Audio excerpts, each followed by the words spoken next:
Hello, welcome back to the channel. A massive episode coming up, loads to cover this week. Okay, rounding up, I know it's a little bit late, but rounding up the weekend and thoughts over that. We've got new managers taking over over Bournemouth, Marco Rose. We're going to have a little look at that. And then we've got games coming up this midweek still, and then the weekend. FA Cup action as well. So loads going on. Also, Nico O'Reilly, the masterclass of last week. What a player in a big game, coming of age. I mean, he's just incredible. So we'll have a look at that. So comment, like, subscribe. Come on, back the channel as we go towards the end of the season now. And then looking ahead to the big World Cup. Can England win the World Cup? So yeah, loads to look forward to coming up in football. A really good, exciting time of the season. Let's crack straight on it. Okay, title decided, did we say, on Sunday. Man City coming out victorious, beating Arsenal 2-1 at home, and really now putting the pressure on towards the end of the season. It's incredible. Arsenal months ago would not have thought this was coming. Thought we looked good, but you know, a lot of people there having not got over the line. City just momentum. Pep got his team going. The team looked like settled, you know, like we don't know who we're going to play, where we're going to play. They look completely settled. And yeah, really, really good times for City. So I actually thought Arsenal played it really well. They were really unfortunate. They had chances. It was nearly a perfect away performance, to be honest. And they could have easily got a goal late on with Havertz. And, you know, if they'd have got a draw at the Etihad, we would have said advantage Arsenal and all squeaky clean and looking good. So as much as getting beat by Man City, who played a decent game, you know, second half, the likes of Silva and Rodri, you know, they've got the Maverick, haven't they? Cherky, who we rate and just seems to love those moments. I mean, we don't want to compare anyone to Messi, but I just think the value of money that they paid for him and what they've got with Cherky, I mean, a real maverick, like a Cantona, like a Messi, that one player that's going to do something different and just pull a rabbit out of a hat. And yeah, unbelievable goal on Sunday, and City looked good in large parts. You know, we had the hiccup from Donnarumma, and then Arsenal looking like they could get something out of it, would get something out of it, you know, had their chances, but just a brilliant game of football, what we want to see at the end of the season, and it really does put the title now. I mean, you know, who do you back from here on in, City or Arsenal? City, we've got go to Burnley tonight. And you'd fancy them to crank up even more pressure, go to the top of the table tonight for the first time since I think the first week of the season. So it was a huge game, but it wasn't as if Arsenal went there and got rolled over and had a real kind of meltdown, momentum loss. They played a decent game. So I would be saying, if I was the Arsenal manager, come on, you know, we've lost on the day, but we've not been rolled over. There's 4 games to go, whatever it is. Now try and pick back up, win every game, see if Man City can stay with us points-wise. And, you know, goal difference now is important as well. Go and try and win these games. Score lots of goals if you can, and try, because that could be crucial come the end. They've both got an interesting set of fixtures, but, you know, you'd be happy with the Arsenal fixtures. You know, if you had those games now to go and win it, you know, you would be happy with it. So, yeah, it was interesting, you know, putting Odegaard in the team, and they, you know, they definitely tried to put a team out and a style of play that, you know, centre-backs as full-backs that could get at least a draw, and then they would have been favourites from there on in, and just, you know, just didn't get it on the day, but it wasn't for the want of trying. I don't think they can be too disappointed. So it's one of them, but well played, Man City. Pep Guardiola again, the serial winner. Can he win again? You know, it looks like they can. We're going to end it there on the review of that. But City looking strong, looking like they can go again. But Arsenal not dead and buried either. And it's going to be some interesting run, you know, to the end. If I had to pick a winner now to win this division, I would just purely be going with Man City just because of the momentum, beating Arsenal. Can see them winning till the end now and winning it outright. And Arsenal, I think, have got to hope that City slip up somewhere. I know they've got to go to Bournemouth and they've got to play a tough home game right at the end of the season. I've lost the name of the team in my head, but it's not easy. It's not clear cut, and going away to a Bournemouth might just bear fruit for Arsenal. But interesting, they've won the big game at the end of the day. Haaland, always turns up, doesn't he, with that goal. And they have some experience on the pitch to get through it. I won't go too much on Nico Riley because I'm going to talk about him in a minute, but what a player, and boy did he have a big game on Sunday. Late drama as well in the Spurs game, nipping across the other side of North London. Another drastic weekend for North London with Arsenal not getting the result, I suppose. And then Tottenham, they scored. What annoyed me a little bit was, I get it, you want the emotion of the game, you want momentum, you want it on your side at home. But I just thought when Xavi Simons scored that amazing goal, I think that the celebration was just a little bit too much. The shirt was off, into the crowd, the emotion. It was as if it was already won. And there was still like 14 minutes plus injury time still to play. And I just fancied Brighton to get something. I thought, this game ain't done here. And Brighton can definitely get something. And they did late on. And an absolute dagger to the hearts. The Spurs players looked dead on their feet at the end.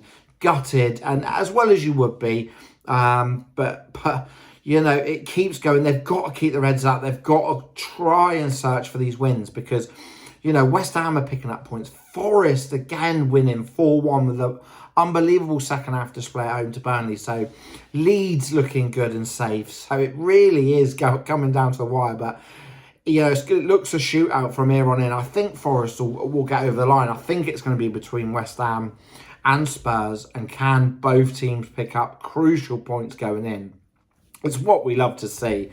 There's drama at the top, there's drama at the bottom, there's drama going for European places. So yeah, really, really good. Another late winner as well. There's been a few late winners now. Liverpool this season, and a big one in the derby, winning the first derby at the Hill Dickinson. Everton will be absolutely distraught, put in a lot of work, look like they would get at least a point. And Virgil van Dijk popping up like he does, deadly from corners, late winner. Salah showing a bit of form as well in the last two games. And big results for Liverpool, right on the heels of Villa, who got a late winner in their own game, 4-3. A crazy weekend, entertaining weekend of Premier League football, wasn't it? And Villa and Liverpool going for that fourth place shootout now. Can Villa hold on? Comment, like, subscribe, let me know. There's loads to comment on here. Can Villa hold on to the fourth spot? Can Arsenal win the league? Can Man City win the league? Can Spurs stay up? Just crazy, beyond crazy. But a great division, and that's why we love talking about it. Now, Nico O'Reilly, I'm going to talk a little bit specifically about this lad. And what a talent I think he is. Has to go to the World Cup. Pep is trusting him now. He is your outright left back for City. First on the team sheet, I guess, at the moment. And just what I love about him is all departments. Like normally you get a fullback or a midfielder and you say, he's very good at this or he's very good at that. He's a great passer or a great... just the way he is playing fullback, but he's probably long-term, he's a midfielder. He can defend. He is brilliant at 1v1, attacking and defending. He is receiving of the ball and going on the front foot and driving into space is incredible. It's like a midfielder that just wants to break lines, either running or passing, that has just got that know-how, knowledge, and just game intelligence of when to do it and when to go. And he runs at pace with the ball, frightening pace. Like he'll just glide past players, almost like Yaya Toure, from days of old.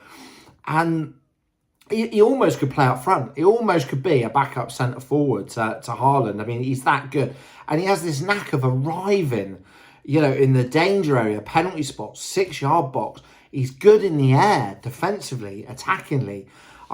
You really can't talk the guy down on any area of the game at the moment. He has all those vital departments of a big-time player. And, I mean, it's going to be the title of this episode, I'm sure, the O'Reilly Masterclass, but he deserves it. He's a fantastic player. What a season he's had. And he's only going to get better. And he's young. I mean, City have just got their hands on one hell of a player here. And he looks like a title-winning player. And yeah, quality. So he deserved a few minutes of me talking about how good he is. And, you know, if anybody can comment on a weakness to his game, please comment, subscribe, like, let me know. Comment, what is an O'Reilly weakness? Because I'm not seeing one. He's even strong because he's athletically big, 6 foot. But to be able to be 6 foot high and still have that technique and protection of the ball and strength is remarkable. So wanted to quickly touch on that.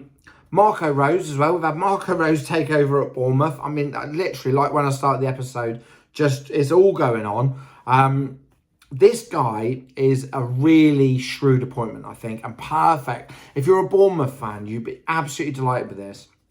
He's done brilliant in Germany at Dortmund and Leipzig. And, you know, he's got that kind of nous, a bit like Glasner, a bit of the European nous. Now he's going to come and try it in England. He's got an amazing win percentage wherever he's been. I know he's been at good clubs in good leagues, but, you know, he's at a 56% win rate as a manager across a couple leagues in Europe. And just a really shrewd looking appointment. Like, Bournemouth looked like a proper club off the field that, bit like a Brighton, if you're going to be taken from because you're one of the smaller clubs and you expect it player-wise or manager-wise, they seem to know their next player they want, the next manager they want. And, you know, I can only anticipate good things with Marco Rose and a great signing for Bournemouth. So ticks the box, should do well, should adapt quickly, you think, to the Premier League. Intelligent, good techniques, good tactics, good methods. It looks like a great appointment. So we'll see how that one goes next year. Might take him a year to get to the mould of the Premier League. But, you know, he could hit the ground running and Bournemouth could have another great season, you feel. He'll know a few players in Europe that no doubt he would have lined up and what Bournemouth would have, you know, if that coincides with their department of recruitment. But, yeah, absolutely brilliant, okay? Now, I'm going to go straight on into the games now, straight on predicting the matches. We've got a couple midweek ones. We've got a Friday night game. We've got Saturday night Premier League. We've got Saturday FA Cup, Sunday FA Cup. It's all go. So we'll head straight into them, go through the predictions. All right, here we go. We've got Bournemouth versus Leeds. Just talking about Bournemouth. Manager leaving, new manager in. And Leeds just having, you know, a brilliant season. They've got an FA Cup semi-final to look forward to. I think they might rest a wee little bit for this, looking at the semi-final ahead. So I'm going to give Bournemouth a home one here, a home one win, 1-0. And I think Leeds just kind of rotating and probably save themselves for the weekend. So Bournemouth 1, Leeds 0. And then a massive game all of a sudden now with the win on the weekend, Burnley v Man City. Now, I think if I predicted Burnley to win this tonight or to get something, people would think I'm absolutely balmy. I've lost my head. So I'm not doing that. City on a roll to turn up at Turf Moor. I think they're even going to wind up the goal difference here and give really more worries to Arsenal. So I'm going Burnley 0, Man City 4, and Man City really turning it up now, ready to go, and more worrying times if you're a Gooner. Friday night, Sunderland versus Nottingham Forest. So big game looking at the bottom of the table. Forest needing the points, Tottenham needing the points, going down to the wire. I'm going to give Forest something here because I think Sunderland could be on the beach a little bit. But I think Forest will be going at full throttle, confident from the weekend. And I think they're going to get a result up at Sunderland, and I think they're going to win. So Sunderland 1, Nottingham Forest 2. Forest putting everything on the line to stay in this Premier League. Saturday, then we roll on to Saturday's Premier League games, and then we'll do the FA Cup last. So we have Fulham versus Aston Villa. You don't really know what you're going to get totally with Fulham at the moment, and Villa really needing something, but I would imagine that Fulham at home are good value for a point. So I'm going to go for a nice, easy 1-1 on that one. Liverpool v Crystal Palace. Liverpool wanting to finish the season out strongly here. And Crystal Palace, again, I said months back on here that I would be backing against Palace with everything going on, players looking like they're leaving, the manager leaving, but Mateta, he's even got Mateta back playing and scoring. And they're not going to go down easy. So Liverpool, I would back at home just about, but tight game. Crystal Palace giving it their all. Not an easy one here at all by any means. So Liverpool 2, Crystal Palace 1, and Liverpool edging it. Could be another late goal for the Reds. West Ham v Everton. Crucial game. Crucial at the bottom of the league. Looking at the Tottenham game, the West Ham games now. West Ham, I mean, they need something. Everton good away from home. I'm going to back West Ham just because of the time of year. I think Everton might have kind of wrapped up their season a little bit now. Europe's looking not as likely, as it was a few weeks ago. And West Ham just need everything. Bodies on the line. West Ham 3, Everton 2. A real ding-dong of a game, I think. But West Ham getting a crucial 3 points to try and stay in this division. Wolves v Spurs. Now, it looks like the game that Spurs should win. But Wolves is not an easy. Now, I know they've lost a few games. They had a recent great spell that, just over Christmas, they had 2 months where they were brilliant, Wolves, and looked a real team. But Tottenham needing everything here. It's crucial. But in shock news, I don't think it's going to happen. I just think Spurs could be going down this year. I've really got them seeing confidence low, late equaliser again. Not one now for 14, 15 games in the league.